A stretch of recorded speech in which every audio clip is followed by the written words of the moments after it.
Mabasa sa Bible quiz nga libro, the Catholic Church was established by Christ as the rule of faith. Mao na igsuon nga ato gyud bantayan nga kita magsubay gyud ta sa katolikong pagtuo.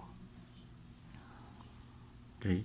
Susama sa Japan may igsuon nga bisag nahitabo nga wala na sila pare dito, nagpadayon sa gyapon silang pagkatoliko pagtuo.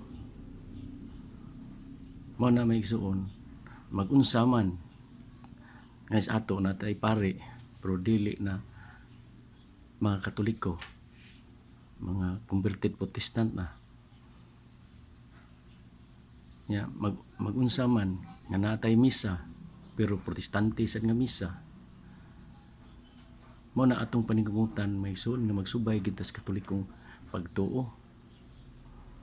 Kay sa didaki nga libro ako imo nang mabasa kanang the 12 instruction of the apostles nya timan-an natong mga igsoon nga intact na ang mga pagtulon-an sa sibaan, doctrine of the apostles o teaching of the apostles, mga instruction, mga doktrina intact na tanan nya mao na nay gibay ni Peter dito sa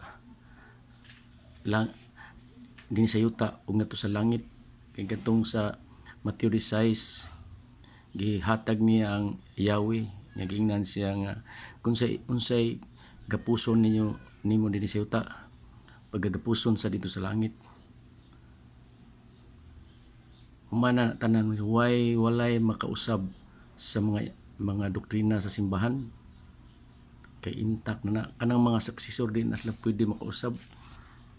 Magbantay ta mga igsuon kay nabasahan gyud ako sa lungsuranon naa gyud sila giusab nga doktrina.